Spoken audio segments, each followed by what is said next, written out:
রংপুরের সে আবু সাঈদ মারা গেছে।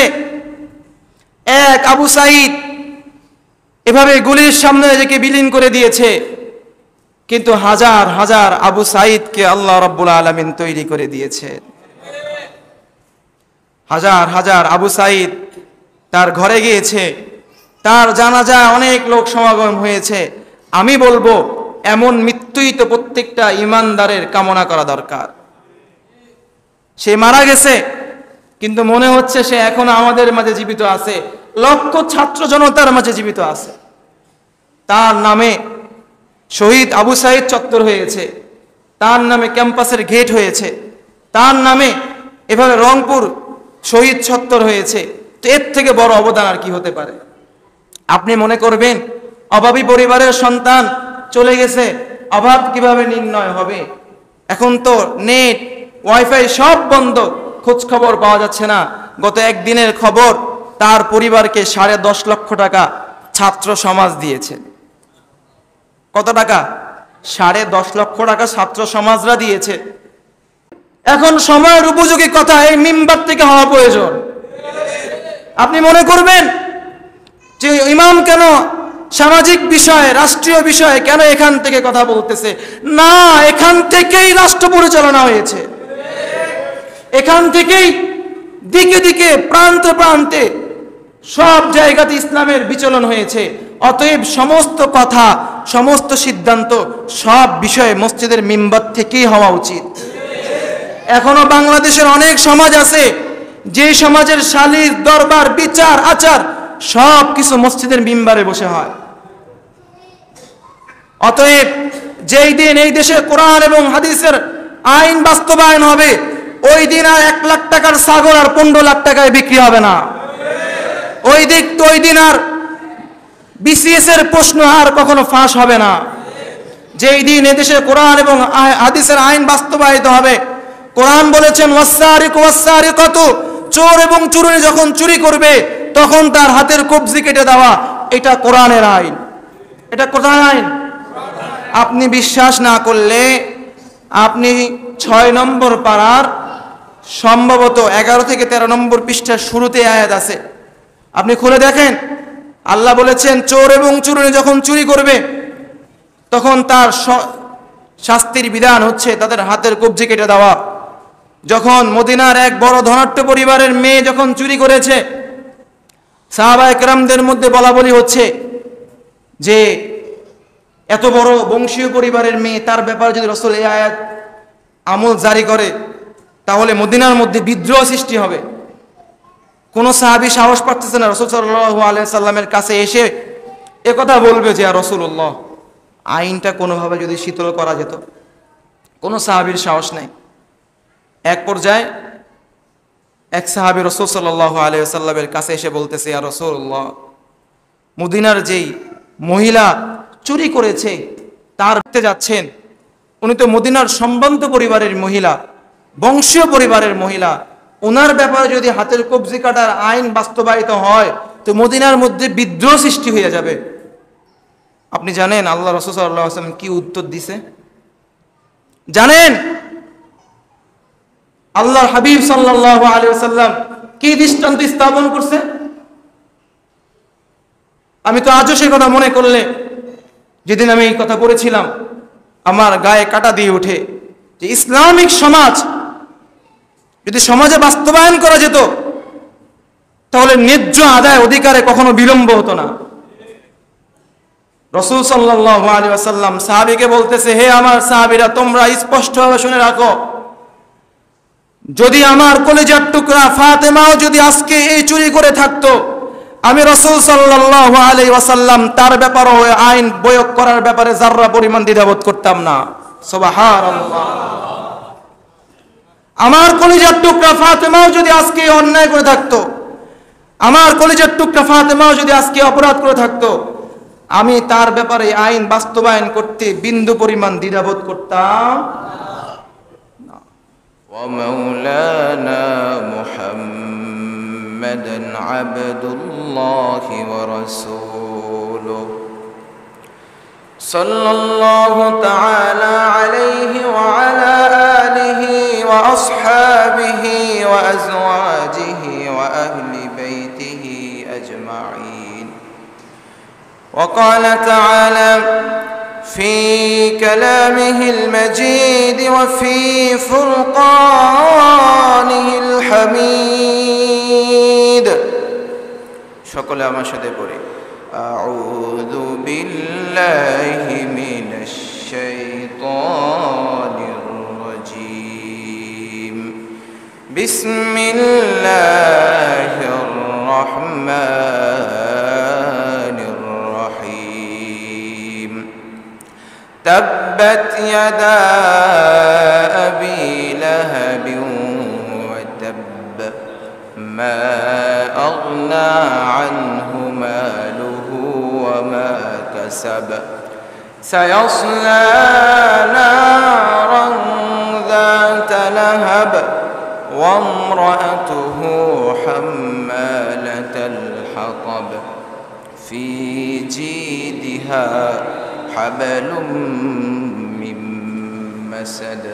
صدق الله العظيم وصدق رسوله النبي الكريم ونحن على ذلك من الشاهدين والشاكرين والحمد لله رب العالمين.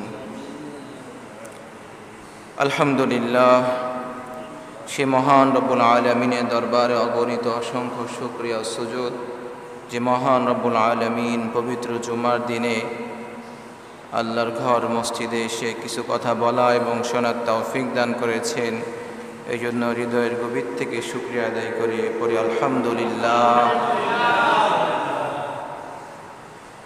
লক্ষ কোটি দুরুদ ও সালাম নবী মুহাম্মদুর রাসূলুল্লাহ সাল্লাল্লাহু আলাইহি ওয়াসাল্লামের উপর, যিনি আপনাকে আমাকে তাওহীদ একাত্মবাদ কালিমা শিক্ষা দিয়েছেন। সে মহান নবীর উপরে আমরা আরেকবার দুরূদ শরীফ পাঠ করি সাল্লাল্লাহু আলাইহি ওয়াসাল্লাম। আপনারা সকলে কেমন আছেন? আলহামদুলিল্লাহর আওয়াজ আর একটু জোরে হওয়া দরকার। আপনারা সকলে কেমন আছেন? বিশ্বনবী সাল্লাল্লাহু আলাইহি ওয়াসাল্লাম যখন দারে আরকামে বসেছিল, ওমর বিন আব্দুল খাত্তাব যখন ইসলাম ধর্ম গ্রহণ করেছে, মক্কার গুটি কয়েকজন সাহাবী এত জোরে তাকবীর দিয়েছে যে গোটা মক্কা নগরী প্রকম্পিত হয়ে গেছে। যদিও সেখানে মানুষ সংখ্যা কম ছিল, সাহাবীদের সংখ্যা গুটি কয়েকজন ছিল, কিন্তু এই গুটি কয়েকজনের আওয়াজ এত বেশি ছিল যে গোটা মক্কা নগরী থরথর করে কেঁপেছে। সুবহানাল্লাহ। এই জন্য আমরা সংখ্যায় কম হতে পারি, কিন্তু আমাদের আওয়াজ ছোট হবে না, আমাদের আওয়াজ হতে হবে বড়। তো ইনশাআল্লাহ শুরু থেকে শেষ পর্যন্ত বড় আওয়াজে থাকতে পারবেন তো ইনশাআল্লাহ?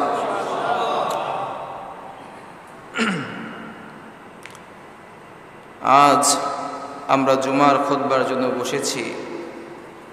আমি যে কোরআনুল কারীম থেকে যে আয়াত পাঠ করেছি, ইনশাআল্লাহ আল্লাহ তাআলা যদি তৌফিক দেয়, এই সূরা থেকে কিছু তাফসীর তরজমা, পাশাপাশি প্রেক্ষাপটের সাথে বর্তমান সময়ের সমন্বয়ে তাফসীরকে সামনে রেখে, বর্তমান প্রেক্ষাপটকে সামনে রেখে যুগোপযোগী আলোচনা করার চেষ্টা করব। সকলে বলি ইনশাআল্লাহ। এই আলোচনার শুরু থেকে শেষ পর্যন্ত মাঝে হয়তোবা যদি কারো গায়ে কোনো কথা লেগে যায়, আল্লাহর হস্তে আমার জন্য ক্ষমার দৃষ্টিতে দেখবেন। কারণ কোরআন হাদিসের কথা বলতে গিয়ে যদি কারো গায়ে লাগে, সেটা দেখার কোনো সুযোগ নাই। কারো গায়ে লাগলেও সেটা মূল্যায়ন করা যাবে না। আল্লাহ রাব্বুল আলামিন বলেছেন, আলা লানাতুল্লাহিল কাযিবিন, মিথ্যাবাদীর উপরে লানত। এখন যদি মিথ্যাবাদী রাইগা উঠে বলে যে আল্লাহ তাআলা কোরআনের মধ্যে মিথ্যাবাদীর উপর কেন লানত দিছে, তো যে রেগে উঠবে বোঝা যাবে সে মিথ্যাবাদী, বোঝা যাবে সে কি। আল্লাহ তাআলা কোরআনের মধ্যে সীমালঙ্ঘনকারীদের উপরে লানত দিয়েছে। এখন যদি সীমালঙ্ঘনকারীদের বিরোধীতে কথা আসে, তো যে রেগে যাবে মনে করা দরকার যে সেই হচ্ছে সীমালঙ্ঘনকারী। এই জন্য আলোচনায় গভীর মনোযোগ দিয়ে শুনতে হবে, কথা এদিক সেদিক করা যাবে না। কারণ আপনার একটা পয়েন্ট ছুটে গেলে আপনি আলোচনা বুঝবেন না, বুঝতে অসুবিধা হবে। বর্তমান সময়ে যে পরিস্থিতি, এই পরিস্থিতির দিকে নজর দিলে বড় ভারাক্রান্ত হৃদয় নিয়ে কথা বলতে হয়। আমার থেকে আপনারা বেশি ভালো বুঝেন বর্তমানের পরিস্থিতি কী অবস্থা। আজ সারা দেশে ইন্টারনেট বন্ধ, ওয়াইফাই বন্ধ, সমস্ত প্রকারের আধুনিক টেকনোলজির যোগাযোগের সমস্ত পদ্ধতি বন্ধ, সমস্ত খোঁজখবর বন্ধ। অতএব বাংলার জনগণের বুঝতে আর বাকি নাই যে দেশে গভীর কোনো কিছু চলতেছে। আজ থেকে প্রায় সপ্তাহখানেক আগে কোটা সংস্কার আন্দোলন নিয়ে যে কথা হয়েছে, আপনারা আবার মনে করিয়েন না যে হুজুর কোটা সংস্কার আন্দোলন নিয়ে কেন কথা বলতেছে। কারণ জুমার আলোচনাটা হবেই যুগোপযোগী। খুব মনোযোগ দিয়ে শুনেন। আমাকে যখন বলা হয়েছে এখানে আলোচনা করার ব্যাপারে, আমি আগেই বলছি যে আমার আলোচনার বিষয় আজকে এটা হবে। যদি আপনারা মানতে পারেন তাহলে আমি কথা বলবো, নলে বলবো না। কারণ আমার ওখানের পরিবেশটা এমন যে আমি যাই নিয়ে কথা বলি না কেন, আলহামদুলিল্লাহ কখনো কেউ বাধা দেওয়ার সাহস করেনি। আমি যদি আজকে ওখানেও জুমা পড়াইতাম, আমি এই কথা, যে কথা আপনাদের সামনে বলবো হুবহু ওই কথাটা আমি নোট করা আছে, আমি ওই কথাটাই ওখানেই বলতাম। তো বলতে পারেন যে হুজুর দেশের এই সমস্ত বিষয় নিয়ে আপনি কেন কথা বলতেছেন। আমি প্রশ্ন করব যে আমি কথা না বললে এই সমস্ত বিষয় নিয়ে কথা বলবে কে? কথা তো জুমার মসজিদ থেকে, মসজিদের মিম্বার থেকে মিম্বার, মসজিদের আওয়াজ থেকে সাপ্তাহিক, আন্তর্জাতিক, রাষ্ট্রীয় সমস্ত বিষয়ে আলোচনা এবং সিদ্ধান্ত এখান থেকেই হবে। এই জন্য আম্বিয়ামার কিচ্ছা কাহিনী বলে অথবা বিভিন্ন গল্প কাহিনী বলে, ইবাদতের কথা বলে আর সময় নষ্ট করার সুযোগ নাই। সাপ্তাহিক যত বিষয় আছে সব বিষয়কে সামনে এনে জুমার খুতবার আলোচনা করাই হচ্ছে যুগোপযোগী আলোচনা। কথাগুলো বুঝতে পারতেছেন? আসুন, ইসলামের দৃষ্টিতে কোটার বিষয় ইসলাম কি বলে। বর্তমান সময়ে যে সমস্ত ছাত্ররা আন্দোলন করতেছে তাদের স্লোগান হচ্ছে কোটা সংস্কার চাই, কোটা বাতিল চাই। এটা নয়, কোটা কি চাই? সংস্কার চাই। তারা একবারও বলেনি যে কোটা বাতিল করে দেন। তারা বলেছে কি কোটা সংস্কার চাই। অর্থাৎ 56% যে কোটার ব্যবস্থা রাখা হয়েছে, যদি এই 56% কোটার ব্যবস্থা থাকে তাহলে সেখানে মেধার মূল্যায়ন করা হয় না। সেখানে মেধার কি হয় না? মূল্যায়ন করা হয় না। অতএব ছাত্রদের আন্দোলন যুক্তি। ছাত্রদের আন্দোলন কি যৌক্তিক। অবশ্যই মুক্তিযোদ্ধা যারা এই দেশ স্বাধীন করার পিছনে রক্ত ঝরিয়েছে, অবদান রেখেছে, তাদের সম্মাননা পাওয়া, তাদের ন্যায্য অধিকার। এখন যদি তাদের ছেলে যারা মুক্তিযোদ্ধা করেছে, এই দেশ স্বাধীন করেছে, তারা তো এই দেশের সব সুবিধা ভোগ করার অধিকার রাখে যেহেতু তারা যোগ্য, কিন্তু অযোগ্য ব্যক্তি তো কোনো সুবিধা ভোগ করার অধিকার রাখার প্রশ্নই উঠে না। এবার আসুন কথায় আমরা ইসলামে চলে যাই। আজ থেকে 1450 বছর আগে আমরা ইতিহাসে চলে যাই। কথা মনে রাখেন, আল্লাহর হাবিব সাল্লাল্লাহু আলাইহি ওয়াসাল্লাম ছিল তামাম দুনিয়ার নেতা। ওনার মতো রাষ্ট্র পরিচালনা পৃথিবীর বুকে আর কেউ করতে পারেনি, ভবিষ্যতে কেউ করতেও পারবে না। ওনার রেখে যাওয়া সমস্ত ছাত্রগুলো ছিল যোগ্য ছাত্র। আবু বকর যোগ্য না অযোগ্য ছাত্র ছিল? ওমর যোগ্য না অযোগ্য ছিল? ওসমান যোগ্য না অযোগ্য ছিল? আলী যোগ্য না অযোগ্য ছিল? ওনার প্রত্যেকটা ছাত্রের ব্যাপারে আল্লাহ রাব্বুল আলামিন আয়াত নাযিল করে দিয়ে বলেছেন, রাদিয়াল্লাহু আনহুম ওয়া রাদু আন, আমি আল্লাহ খুশি, দুনিয়ার মানুষ তোমরা তাদের উপরে খুশি হয়ে যাও। সুবহানাল্লাহ। কেমন যোগ্য ছাত্র ছিল। বিশ্বনবী সাল্লাল্লাহু আলাইহি ওয়াসাল্লাম ইন্তেকাল করার মুহূর্তে দেখেন কেমন নবী ছিল। আজরাইল চলে আসলো, এসে বলতেছে, ইয়া রাসূলুল্লাহ, যদি আপনি অনুমতি দেন তাহলে আমি আজরাইল আপনার জান কবজ করব। রাসূল সাল্লাল্লাহু আলাইহি ওয়াসাল্লাম জানে ওনার জান কবজ করার জন্য মালাকুল মউত চলে আসছে। ইসলাম কিন্তু এই যে সিলসিলা, যে রাজতন্ত্র চলে বা সিলসিলায় ওরে যে মুক্তিযোদ্ধার সন্তান কোটা পেতে হবে, মুক্তিযোদ্ধার সন্তানরা যে চাকরি পেতে হবে, নেতার ছেলে নেতা হতে হবে, পীরের ছেলে পীর হতে হবে, ইসলাম এটাকে কখনোই সমর্থন করে না। ইসলাম সমর্থন করে যোগ্যতাকে, যোগ্য ব্যক্তিকে যোগ্য স্থানে উঠানোর কাজই হচ্ছে ইসলামের। যদি অযোগ্য ব্যক্তিকে যথাযথ স্থানে উঠার কাজ কখনো ইসলাম সমর্থন করে না। রাসূল সাল্লাল্লাহু আলাইহি ওয়াসাল্লাম দুনিয়া থেকে চলে যাবে, ওনার রক্তের নাতি হাসান হোসেন দুনিয়াতে জীবিত ছিল। রাসূল চাইলে কিন্তু বলে যেতে পারত, ও আমার উম্মতেরা, আমি মুহাম্মদুর রাসূলুল্লাহ সাল্লাল্লাহু আলাইহি ওয়াসাল্লাম দুনিয়া থেকে বিদায় নিয়ে চলে যাচ্ছি, কিন্তু তোমাদের নেতা বানায়া যাচ্ছে ইমাম হুসাইন এবং হাসানকে। আচ্ছা বলুন তো, বিশ্বনবী কখনো এমন কোনো কথা বলেছে কিনা? আরেকটা আওয়াজ দিয়ে বলুন, এমন কোনো স্লোগান দিয়েছে কিনা? আল্লাহ রাসূল দুনিয়া থেকে চলে যায়, উনি চাইলে তো কথা বলতে পারতো, ও আমার সাহাবীরা, আমি দুনিয়া থেকে চলে যাচ্ছি, কিন্তু আমার রক্তের মেয়ের জামাই জিন্নুরাইন ওসমান রাদিয়াল্লাহু তাআলা আনহু, ওনাকে তোমরা খলিফা হিসেবে মাইনো।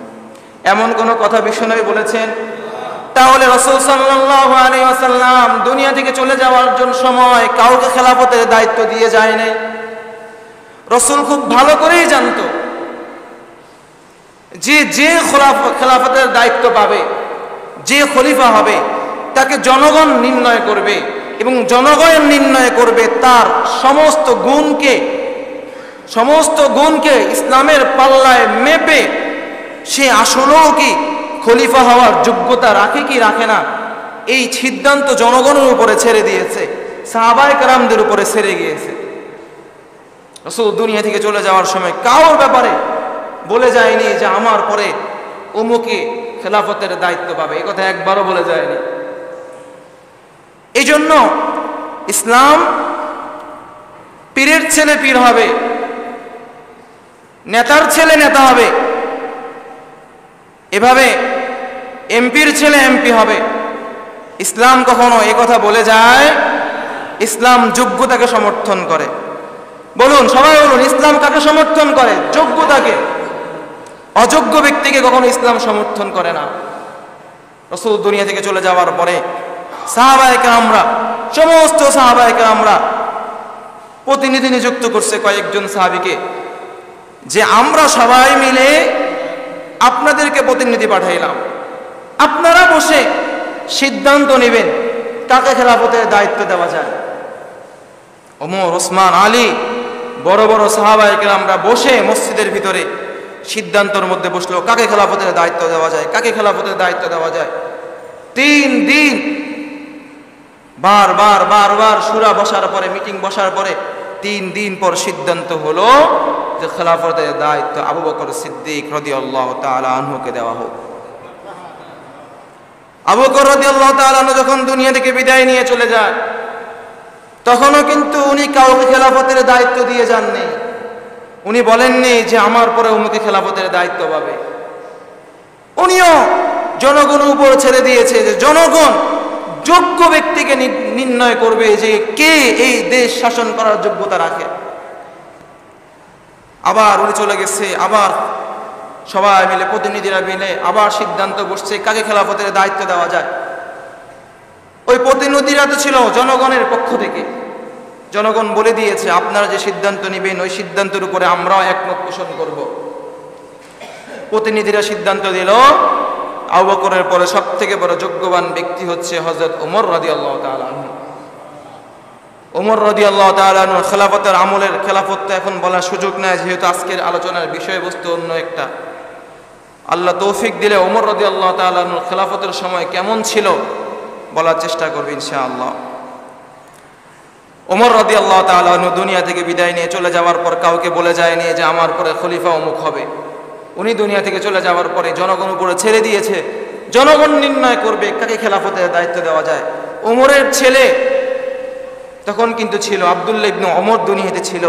তাহলে বাবা যদি আমির থাকে, ইসলাম যদি এটা করে সমর্থন করে যে মুক্তিযুদ্ধের সন্তান সব কিছু সুবিধা পাবে, ইসলাম তাহলে বলতো ওমরের ছেলে দুনিয়াতে ছিল, ওমর যেহেতু আমির ছিল, ওমর যেহেতু অদ্য পৃথিবীর খলিফা ছিল, তাহলে ওমরের ছেলে আব্দুল্লাহ ইবনে ওমরও তো অদ্য জাহানের খলিফা হওয়ার কথা ছিল। ঠিক কিনা বেটি? আর বয়ান শুধু এখান থেকে কোরআন এবং হাদিস, জান্নাত জাহান্নাম নিয়ে কথা মেলা হয়েছে। এখন সময়ের উপযোগী কথা এই মিম্বার থেকে হওয়া প্রয়োজন। আপনি মনে করবেন যে ইমাম কেন সামাজিক বিষয়ে, রাষ্ট্রীয় বিষয়ে কেন এখান থেকে কথা বলতেছে? না, এখান থেকেই রাষ্ট্র পরিচালনা হয়েছে, এখান থেকেই দিকে দিকে প্রান্তে প্রান্তে সব জায়গাতে ইসলামের বিচলন হয়েছে। অতএব সমস্ত কথা, সমস্ত সিদ্ধান্ত, সব বিষয়ে মসজিদের মিম্বার থেকেই হওয়া উচিত। এখনো বাংলাদেশের অনেক সমাজ আছে যে সমাজের সালিস, দরবার, বিচার, আচার সব কিছু মসজিদের মিম্বারে বসে হয়। অতএব যেই দিন এই দেশে কোরআন এবং হাদিসের আইন বাস্তবায়ন হবে, ওই দিন আর 1 লাখ টাকার ছাগল আর 15 লাখ টাকায় বিক্রি হবে না। ওই দিন আর বিসিএস এর প্রশ্ন আর কখনো ফাঁস হবে না। যেই দিন এদেশে কোরআন এবং হাদিসের আইন বাস্তবায়িত হবে, কোরআন বলেছেন ওয়াসসারিকু ওয়াসসারিকাতু, চোর এবং চুরি যখন চুরি করবে তখন তার হাতের কবজি কেটে দেওয়া, এটা কোরআনের আইন।